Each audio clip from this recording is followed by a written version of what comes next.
Vegas, baby. Guys, it is already here. We're starting the Vegas finals. Tonight is the first half of stage one, so stick around and let's see who made it. You're tuning into the destination for TV superfan discussion, AfterBuzz TV.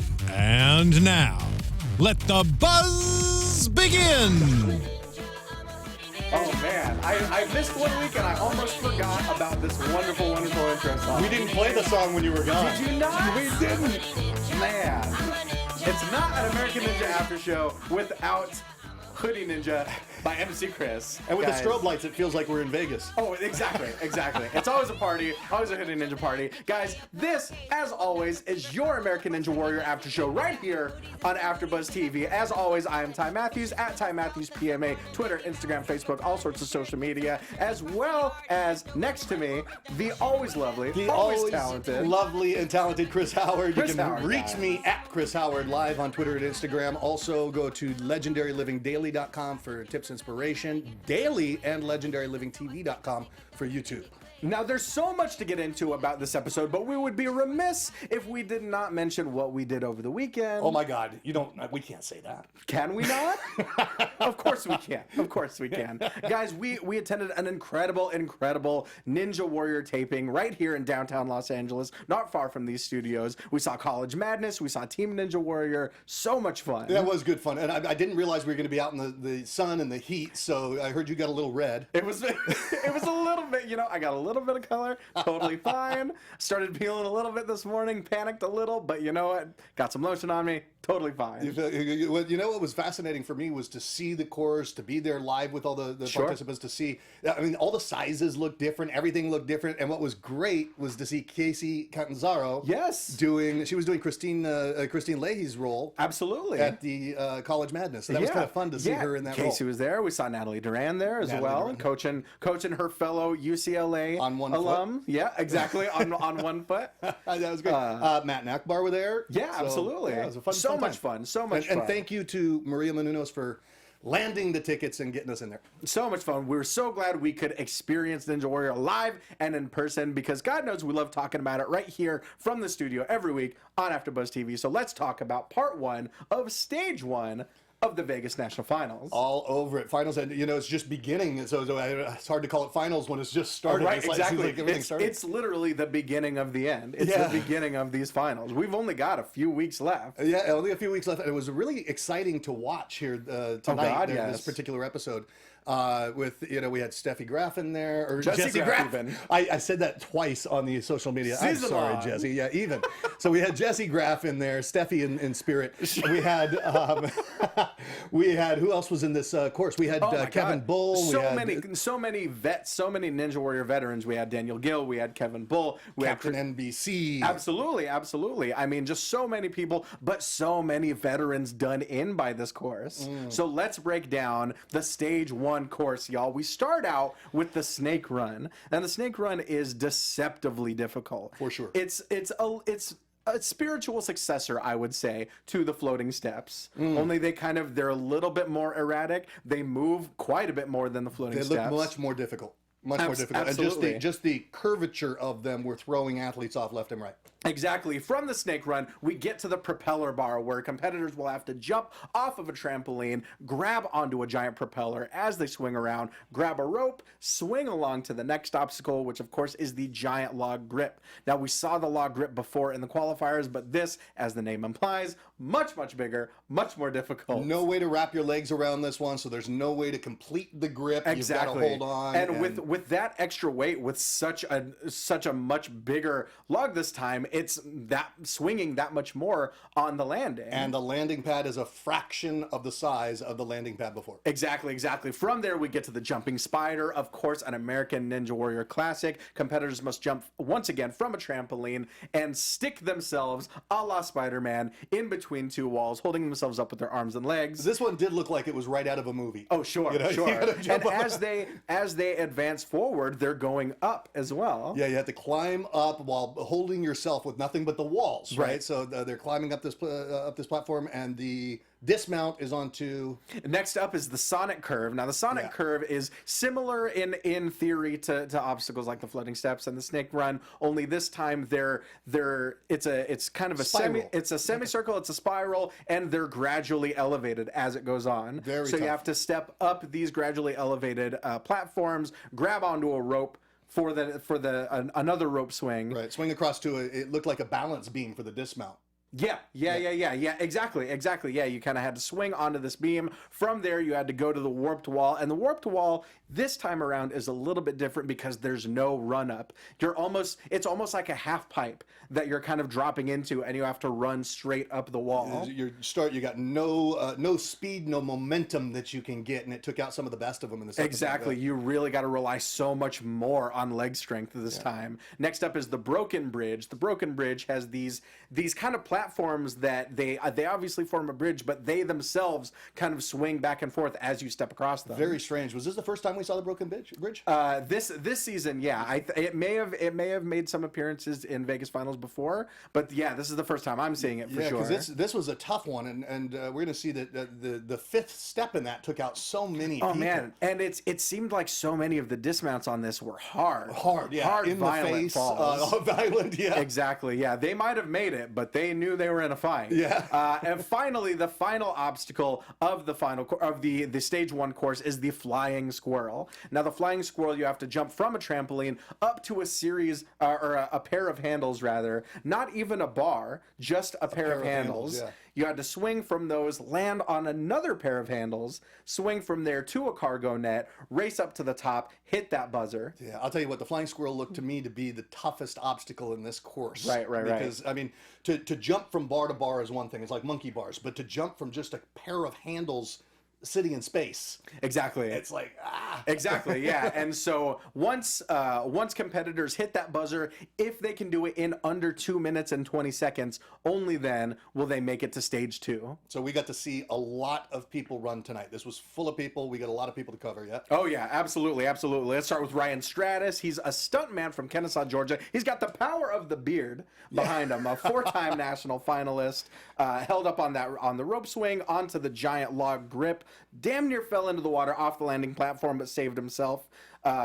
Really, I mean, after that, we realized that touching the water isn't necessarily an immediate disqualification this time around. Well, I think the water splashed up onto him is what happened onto his shoes, right? Because his shoes got wet, didn't it? Yeah. If the water would splash up from the landing onto his shoes, and that could really, really mess up your chances of getting up that warped wall. For sure, and then the spider as well. The jumping spider, spider, because you're going to slip. You're not going to have the traction on the walls. Exactly. Yeah. So, I mean, the first runner right off the bat makes it all the way to the flying squirrel, but just could not make it. Yeah, it's not surprising either. The flying squirrel, once again, very difficult obstacle to pass. So difficult. And we always say when you make it that far and then you come up short, it's got to be so heartbreaking. Doubly so being on the national final stage. Well, who knows? I mean, if you go out on the first obstacle on the finals, it's got to be bad too. And we'll get to that. We will get to that, believe you me. Yeah. Next up is JoJo Bynum, software engineer from Huntsville, Alabama. His mom not only cheering him on, but singing him on. Well, she's got that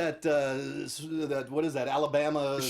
Huntsville, Alabama. Is that where they were? Yeah. Oh, wow. Yeah. There was a guess on my part, but she was kind of singing in a bluesy type of way. Oh, it was awesome. Said, go, honey. Yeah, giving them the spirit. Yep. Exactly. This is his 3rd consecutive national finals.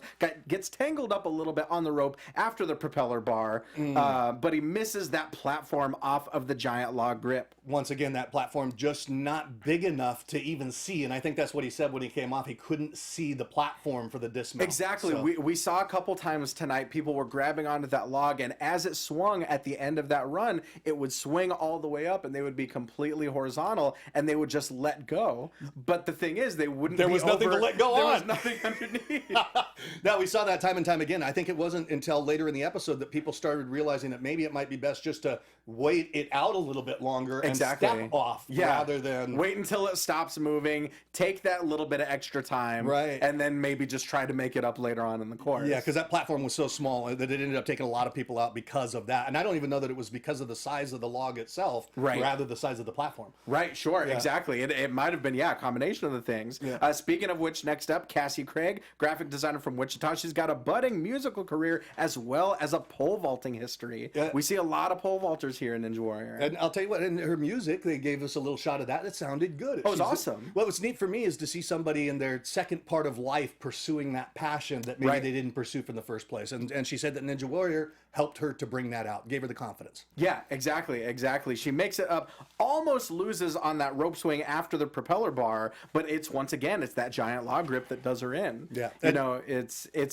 an unforgiving obstacle for sure. Right. And Akbar had mentioned, to your point earlier, that it could be that the depth or the perception after reaching your arms around so wide to have the landing pad be so small. It's a floating landing pad floating in the water that it could be the contrast that made it even more difficult to do that dismount. Absolutely. Next up is Casey Sahaki from Tuscaloosa. We've talked about this guy so many times. We've talked about his grandfather, Emmett Pitts. He's the Bama Ninja. I mean, just such an awesome story. Well, it's neat. His grandfather, do you know how old his grandfather is?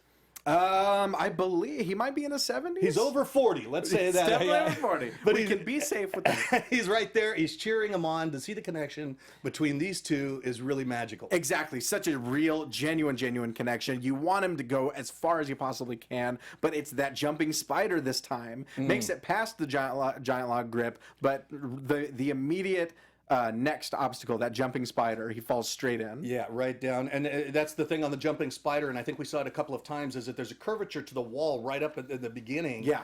That if you don't go deep, you're not going to make it through. Right. But if I'm not mistaken, was Casey, he was losing it in he couldn't get... it was the edge of the landing platform, I think. That was it. So he been. Couldn't get the traction on his shoes all the way through. Right. That was sad, too, because you just wanted him to go, but his shoes kept sliding every step of the way. Exactly. Yeah. Now let's talk the Brasi Bros. We've talked about the Brasi Bros before during the qualifiers. A pair of brothers. One of them made it, the other didn't at the time, but he was right on that bubble. He was one of those guys, he was on the bubble, he was at the number 15 position. Someone made it just a little faster than him, knocked him out, but someone in the top 15 got injured. He got another shot. Now, this was a fascinating story. Had you heard this story before? I hadn't heard this part of the story. So he missed the cut in Atlanta. Someone in the top 15 got injured. He got another shot, but then he got into an awful, horrific car wreck. Within 1 hour of getting the phone call that he was going to go on, he was going to get another shot.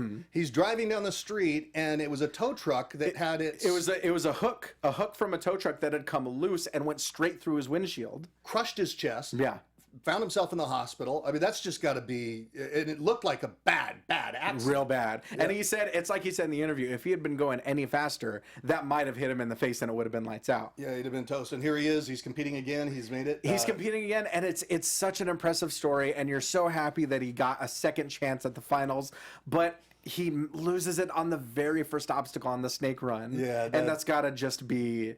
just a shock for everybody. And you see it in their faces, too. And they don't want to... Oh. Yeah, they know he's depressed. They don't want to participate in that, so they want to clap him on, and but they're like in shock. Everyone's in shock. Every single time someone lost on the snake run, I audibly gasped watching this. Yeah, it was very painful to watch. It's so painful. It's so shocking. You feel so much for him. That's like going to Willy Wonka's chocolate factory and being taken out one of the first kids. That's right. That's exactly right. You didn't get to see the whole thing. Who was was it Augustus Gloop? Was that the first one to go out? Augustus. He was the one who ate too much, right? Yeah. Or was it the TV kid? Mike TV? Mike TV. I think he lasted. He lasted near the end. We had to bring this up. We had to bring this up in honor of Gene Wilder, who just passed away. Oh, that's right. Of course. R.I.P. Gene Wilder. Yeah. One of my absolutely favorite films. I didn't. Neither here nor there. I didn't think of that before I brought it up. That'd just be way too cool. Yeah. Time's a flat circle, guys. Let's talk Brandon Fennell. He's a barista from Wichita Falls, Texas. Now we've talked about the relationship between Ninja Warrior competitors and their parents, their grandparents, their spouses, their kids. He had Brandon Pinnell's father was in and out of prison while he was a kid, so he never really had him in his life. So it's so fascinating to see them kind of trying to rekindle that at such an interesting point in time. Yeah, it was pretty wild. And his father said, "I made some bad choices in life," and he found himself in prison. But you know what was most inspiring to me is to see his dad there cheering him on, but his dad's attitude when he went down. Right. Because his dad was like, "All right, son, that's all right." You know, Right. That's the spirit that it takes. Yeah, And exactly. For somebody that's been through so many rough times, you don't know how they're going to take it, but to see somebody overcome defeat like that in their mind, kudos to his father. Sure, exactly. Now Brandon Pinnell's only one of 6 walk-ons that have made it all the way to the finals. Gets huge air on the log grip, but he lands just fine. But it's that jumping spider. Yeah. Once again, just slips immediately. He jumps off of that trampoline and just doesn't even really get a chance to get a grip. So this is one of those that he didn't get the grip right off from the bat, and so it was either there or you'd see that it was on the dismount that most of them lost it. We only saw the one that was having the slippage from earlier. Yeah. Exactly.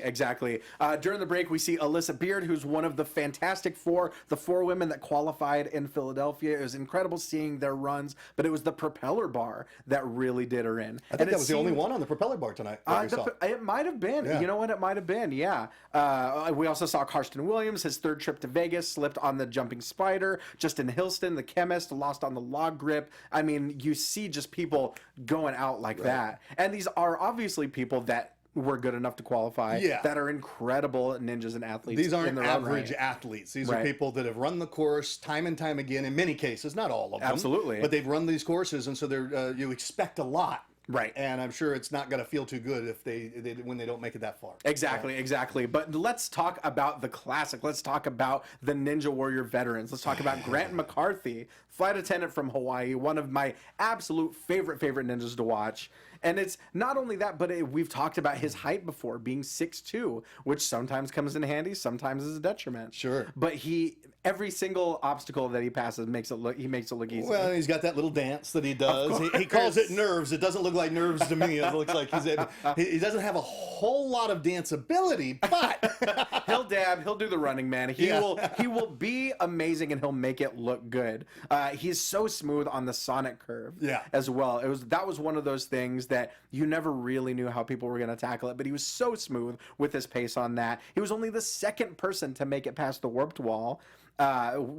Is the first person of the night to make it past the flying squirrel, and he hits that buzzer with less than 5 seconds remaining. Right, yeah, it was a fantastic run. It was great to see somebody make it all the way, and he's the first one of the night. Yeah, absolutely. And this was a night that we weren't sure how many finishes we were going to see. Right, exactly. You know, the fact that I think 9 people, maybe 8 or 9 people by this time, maybe even 10 or 11, had all failed. Yeah. And so we weren't sure how many people were going to make it to stage 2 of this group. Where's this going? And they kept seeding throughout the entire episode that Jessie was coming. Jesse's coming. Oh, she's coming. They're letting everybody know. Yeah. That's how people stay tuned. Yeah. Next up is Travis Rosen, 41-year-old stock trader from Franklin, Tennessee. He's finished stage 1 5 straight years. That's amazing. With a track record like that, we're expecting a lot. And it's one of those things where each year that you finish it, the next year has to be that much more pressure. Right. And so this being his 6th stage 1, it's got to be all nerves. It's got to be all pressure.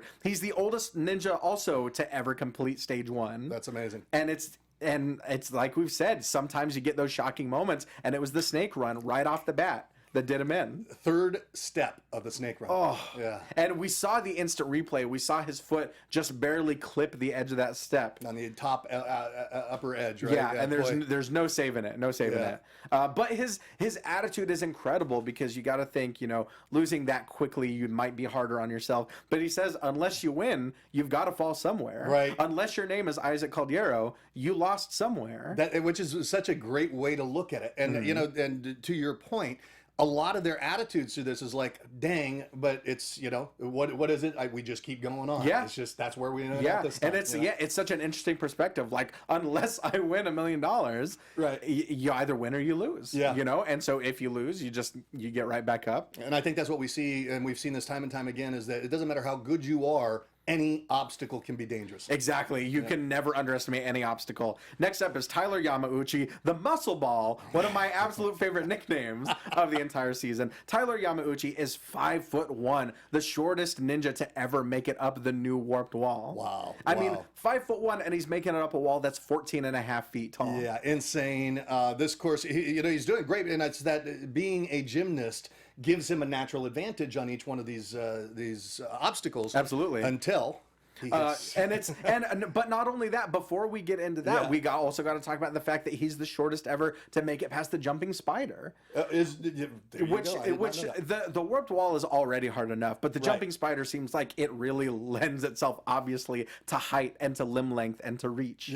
So for someone that's 5'1" to be able to make it past that is absolutely phenomenal. I mean, kudos to him on anything. And the same thing with the log grip. I mean, to imagine wrapping around, but you've got legs that are... Exactly. Yeah, so he makes it past that. He saves himself on the sonic curve, but it's the warped wall. He's just too exhausted from the rest of the course. You know what was really impressive for me about this at this point was because I watched him, what impressed me most, you watched him run up. He didn't come close to grabbing it. He goes back down. He runs again. He goes back down. He runs again because we don't have the 3-time limit on this one. Exactly. And it became obvious at a certain point that there was no way he was going to make it up that wall, but he still had time left. Yeah. And as long as there was time left, he was going to give it another go. Exactly. And to me, that's inspiring. Right. That's, that just shows his warrior spirit, his ninja warrior spirit. And it's gotta be so devastating. Just like the more you try, the harder it gets, and the more your legs are going out on you. In his mind, he's got to be thinking, I mean, from the outside, you're looking and going, he's not going to make it. Right. He's not going to, and he's like, here I go again. I'm going to keep trying. Exactly. Next up is Jamie Ron, Captain NBC. He's a 4-time national finalist. It's, what was interesting is that we saw the different colors identifying which cities they qualified from. Right. We saw yellow for Philly. We saw red for OKC. He had the yellow lightning bolts on his legs, just like a superhero. But green hair, as always. Exactly. And it's interesting because he had faced a smaller version of the log grip in Philly, but it was the log grip this time around that did him in. Yeah. He was one of those guys, like I said, he dropped right when he was completely parallel with the water. There's nothing underneath. Missed the pad. There's nothing to land on, I mean, absolutely. These guys are so passionate about Ninja Warrior, but let's talk about passion of another sort, guys. What are we talking about here? Guys, let's talk about football.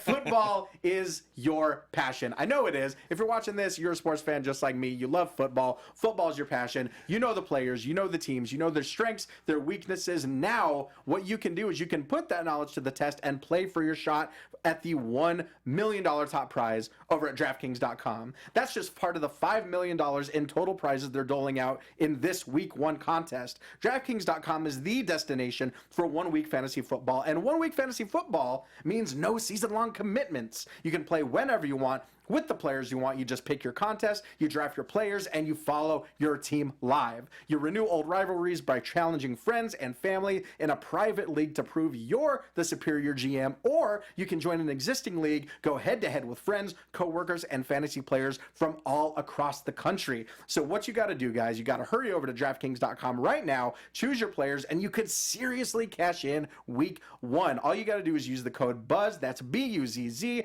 and play for free with your first deposit. That's code BUZZ, B-U-Z-Z, to play free for your share of the $5 million in total prizes in this Week 1 contest. That's only at DraftKings.com. Eligibility restrictions may apply. Go to that website for details, DraftKings.com. There you go. That is passion. No, that's passion. You got passion. I love fantasy sports. I obviously love sports. You are Mr. Fantasy Sports. I love sports, but fantasy sports gets me so competitive. I'm super competitive just by nature. Right. But when I'm in a league with my friends and stuff, I get really intense. But it's so much fun. Fantastic. Now let's talk about Michael Torres. Michael Torres is he's the youngest, I believe. Let me see, the youngest competitor we've seen all season. He's a carpenter from Minnetonka, New Jersey. He's spent 3 years as a carpenter, but I love that his mind is constantly on it. Right. He's always in the shop. If he's got a free second, he's doing pull-ups. He's doing chin-ups. You know? We're seeing that with so many of them, and I think that they said right at the outset of this episode that Ninja Warrior is not a sport; it's an obsession. That's exactly right. Yeah. There's nothing that will prove approve that more than watching a finals episode. He's a state champ in the 400-meter hurdles in high school, which hurdling you see so many different walks of life and so many different sets of skills that lend themselves to being a competitive ninja. Sure. But hurdles has got to be among those top skills. I mean, we even use we will say that's a hurdle. That's a hurdle you've got to go over. That means it's not an easy sport, right? This is tough. So his height, he's kind of a taller drink of water, if you will. That seems to help him on the landing off of the giant log grip. He makes it past the jumping spider so fast, like an incredibly fast rate, which I think his height probably also came into play. Lands on the very, very edge of the landing platform after the sonic curve, gets caught in that net after the flying squirrel right at the end, and he hits that buzzer with 0.08 seconds left. My God, Unreal. that was inspiring, and you're wanting him to make it, and when he makes it and it's like 0.08. Oh, my heart was pounding because I was convinced that he wasn't going to make it. Right. When his foot got caught in that net, I thought that was all done. For me, that's got to be the worst, to make it all the way up or to be stuck on the net and not quite make it to the buzzer. Right. You're almost there. Exactly. Now, we talked about the Fantastic Four, the women that qualified from Philly. Let's talk about Jessie Flex Labreck. She's a caregiver from Massachusetts, and she did so incredibly in the qualifying she was awesome. round. Absolutely amazing. She makes it past the propeller, past the giant log swing, joining people like Megan Martin and Jessie Graff, who have made it that far in years past. But it was that jumping spider. We talked about that curve, the way the wall kind of curves outwards.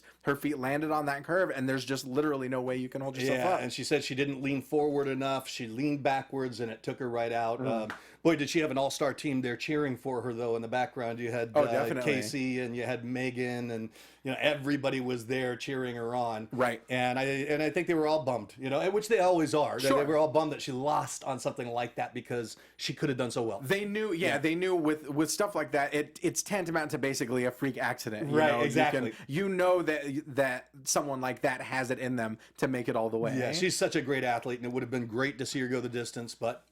Right. Next up is part of the Wolf Pack. We've talked about the Wolf Pack before. Let's talk about Brian Arnold, 38 years old from Brighton, Colorado. This is his 5th trip to the finals, and he's so committed that he moved a rock wall inside his house. Said he had the neighbor kids coming in to train with him, and every time he'd go downstairs, he'd see it. It would remind him that he had to be doing something to train. Sure, much to the chagrin of his girlfriend. Yeah, his girlfriend. It might not be everyone's dream to have a rock wall in your living room. See, I'd be totally into that. Would that pose a problem for you? Not at all. No, yeah, okay. No. So, but women. They got something to say about aesthetics and stuff like that, At Chris Howard Live. Oh, Chris. You can find him on Twitter, guys. Now, when he jumps up on that propeller bar, he has to kind of swing around a couple times, and that's costing valuable time. He had an interesting grip, though. It looked like his arm was hung over the propeller to save his grip when he was attempting to catch that rope. Exactly, yeah. If he had been holding it a different way, that might have been taxing on the arms, but this time it was only taxing on the clock. Right. Those precious seconds ticking away. Yep. And when we see people like Michael Torres, who hits that buzzer with 0.08 seconds to go. You got to move. You need every single second. Every second counts, yeah. He has kind of an interesting technique on the wall as well, almost does kind of a double run up. Oh yeah, that was so he backed up, got his momentum by going the other way. Yeah. And it worked perfectly. Makes it all the way to the broken bridge and doesn't even stumble. We talked about how we saw a lot of violent falls off of that bridge. Doesn't even break a sweat. Makes it up the cargo net after the flying squirrel. Hits that buzzer with 14.10 seconds left. Wow. So at this point in time, he's got the fastest time in the night. Yeah, by far, exactly. Next up, Chris Vilchevsky from Mount Laurel, New Jersey. Now, at this point, we learn that this point last year, we had 13 people finish. At this point, we've only got 3. Right. At this point in the night. So that's how much more difficult this course is this year. Very difficult course. But Chris, he runs it's called the Movement Lab. It's one of the largest ninja training centers in the country. Yeah, definitely. We see so many different types of gym owners, and it's a testament to how supportive this community is, that they all just want to help each other and create a new generation of ninjas. No kidding. And what an obsession it really is for these people. It's a lifestyle. Exactly. Now, I thought he might have been in trouble after the Sonic Curve. He's on that rope, and he's just kind of hopelessly swinging. I wasn't sure if he was going to save himself, but he makes it, takes a hard, nasty fall off that broken bridge, like we talked about. Yeah, he missed that 5th step, and he hit the 6th one with what looked like his shin instead of his foot. And he looked, they thought he could have been hurt, could have been injured, but he hit it pretty well. He kept running. Exactly, yeah. He makes it past the flying squirrel, up the cargo net, hits that buzzer with 8.22 seconds left for our 4th finish of the night. There you go. Now, we talked about the legends of this season. Kevin Bull would obviously be counted among them. Stock trader from Scotts Valley, kind of almost like a spokesman for people that are stricken with alopecia as well. Right. Is a part of the alopecia project. Well, this is what kind of became exciting for me, was because I think that Ninja Warrior opened up these doors of opportunity for him, because now he's become the spokesperson for Circus Tricks, which is a parkour movement in a gym that's I think it's probably a franchise or something sort. But they've got locations all over the place. He's now gets to travel around the world speaking for them, as well as for the Propecia. Alopecia, definitely. Yeah. So that's pretty exciting. He's got a lot of opportunities and sponsorship opportunities as a result of Ninja Warrior. They said, we like what you do, just keep doing it. Yeah, exactly. Yeah.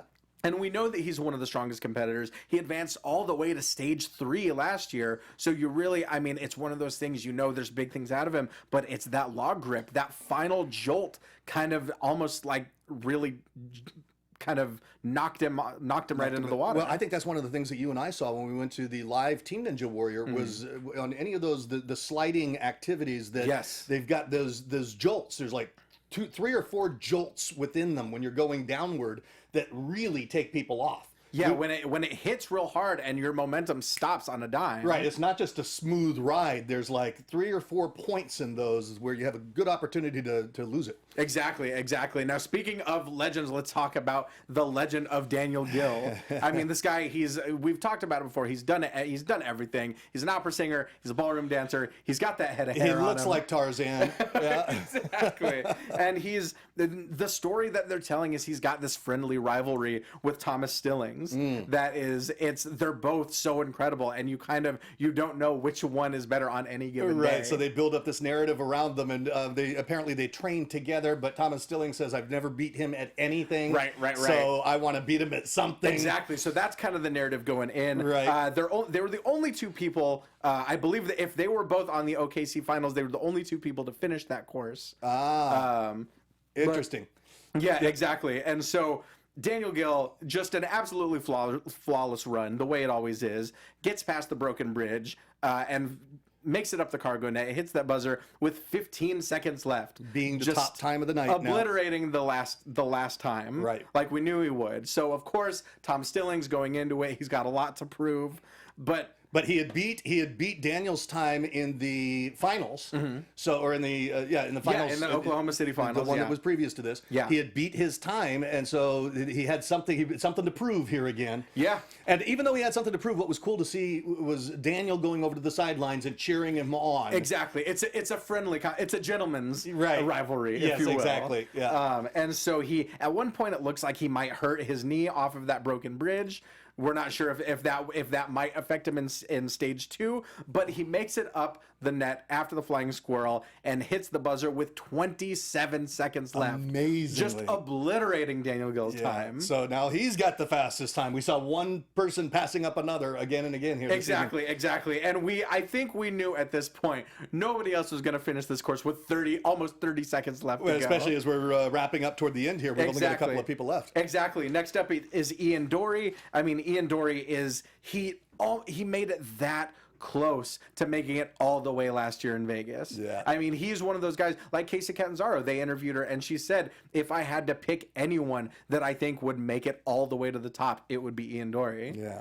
It's one of those things that just all of these different veterans are singing his praises. Right. So you had really, a lot of credibility going into this, and a lot of pressure. And he was only, I think, maybe the second person of the night to lose it on the propeller. Yeah, I just realized that I was wrong earlier because he loses it here on the propeller. Yeah, and it's so devastating, but it's such an interesting dynamic when you have to jump up, when you have to grip it, and you have to kind of swing around next to that rope and catch that rope, because that can be very challenging. And we saw people reaching out with their legs to grab that rope legs, as well. or having to go around a couple of extra times. But unfortunately he lost it there. Yep. Next up is Flip Rodriguez. Once again, another one of those amazing stories. We did. We did. We talked about Flip Rodriguez he came out last year as an abuse survivor, because before that mask was his trademark. I forgot the story when I saw him run this time. Yeah, when that mask before, that was his trademark, and when he took that off, it's because he was coming out as a former abuse survivor. So he was using the platform to champion a cause, and to make it okay for other people to speak out. Exactly, to speak out, and to speak out to the courage that you can speak out about it, and you can tell people about it, and it's not your fault, obviously. Right. But he's got as much spiritual and emotional strength as he has. He's just as strong of an athlete. He's got JJ Woods. He's got Tiana Weberly watching him and cheering him on. He went out on the jumping spider previously in season 5 rather, before. But I mean, he ends up making it this time around. On that broken bridge, he leaped all the way over the 3rd and 5th steps, completely skipped them. There must have been something to that 5th step, that by the time you'd taken that many steps, there's some reason why they were all missing it. Right. Yeah. I think everyone was just, once they got that close to the platform, they didn't want to be on those steps. I'm just jumping for it at this point. Forget these steps. Exactly. So Flip Rodriguez, he makes it past, hits that buzzer with 4.78 seconds left, leaving only one run of the night. The run, I think, arguably everyone was waiting for. They were building it up all night long. Exactly. Jessie Graff, stunt woman from Calabasas. I mean, an absolutely unreal, a force of nature to watch. She's a stunt woman on Supergirl. Yeah. She took 2nd place in the LA finals. And she said, people would ask me, oh, 2nd place in the women's? No, 2nd place overall. Yeah. Which is really neat. I'm watching her go and just going, you're rooting for her. You want to see her do better than the men. Exactly. Yeah. Not only that, she's got her family there. She's got her pet pig there. Her pet pig, Sammo Hogg, which I absolutely love the wordplay there. The play on Samuel Hogg? It was Sammo Hogg. Oh, Sammo Hogg. Play on Sammo Hogg. Love it. Love the references.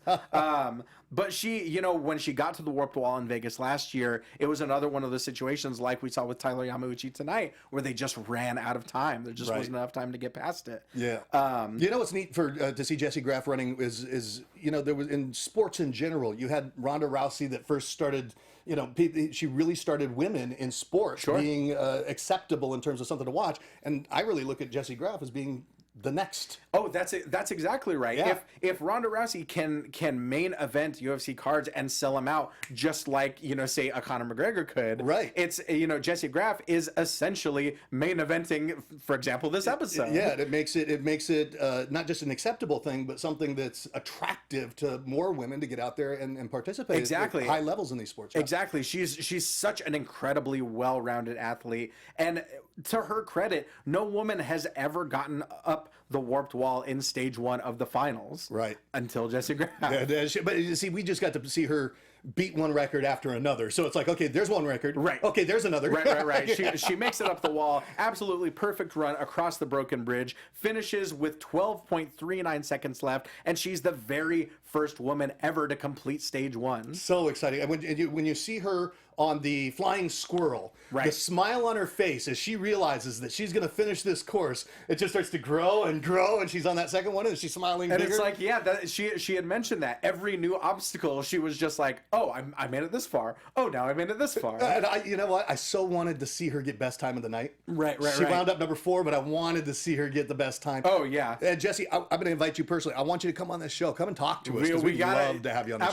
Absolutely, definitely. And so we've only, out of 20, more than 20, we had many competitors tonight. Yeah. Only 8 competitors finished, and we'll be moving on from this group to stage 2. We've got Tom Stillings, Daniel Gil, Brian Arnold, Jessie Graff, Chris Wilchevsky, Grant McCartney, Flip Rodriguez, and Michael Torres. Fantastic evening. Great episode. Absolutely. Every one of them finished. Every one of them finished in under 2:20. So we will see them in a couple weeks. How does that compare to last season? How many people made it through? You said 15? Well, by the halfway point around that time, there was 13 people that made it. 13 people. So we had obviously many more than tonight. Wow. This is a much more challenging course. So it seemed at least 5 less people that made it through. Yeah, exactly. So there's 8 from this group. Next week, obviously, is the rest of stage 1. We'll see Megan Martin. We'll see Joe Moravsky. We'll see Casey Catanzaro. We'll see a lot of people come, a lot of people go, and a lot of people make it to stage 2. It's going to be very exciting. Unbelievable. So next week, the rest of stage 1. The week after is stage 2 and stage 3. And then that'll be a wrap for season 8, guys. Wow, it's moving fast. It has flown by. But guys, thank you so much for joining us. As always, we'll be right back here, same bat time, same bat channel next week, talking the rest of stage 1. But Chris Howard, for now, tell them where they can find you. Reach out to me at Chris Howard Live on Twitter and Instagram. Also, go to legendarylivingdaily.com. Sign up there for daily tips, motivation, inspiration, and go to legendarylivingtv.com for YouTube. Absolutely, and as always, I am at Ty Matthews PMA on the Twitter, on the Instagram, on the Facebook, on the Snapchat, hell, on the PlayStation Network. Come play Mortal Kombat with me. You can find me on the Monday Night Raw After Show on Mondays, right here for the rest of the season on the American Ninja Warrior After Show, on the Lucha Underground After Show starting next week, every Thursday for the next 40 weeks. A very long season 3, so I hope you'll join me for that. But guys, we'll be right back here next week talking episode 12 of season 8. But until then, peace. From executive producers Maria Menounos, Kevin Undergaro, Phil Svitek, and the entire AfterBuzz TV staff, we would like to thank you for listening to the AfterBuzz TV network. To watch or listen to other after shows and post comments or questions, be sure to visit AfterBuzzTV.com. I'm Sir Richard Wentworth, and this has been a presentation of AfterBuzz TV. Buzz you later. The views expressed herein are those of the hosts only and do not necessarily reflect the views of AfterBuzz TV or its owners or principals.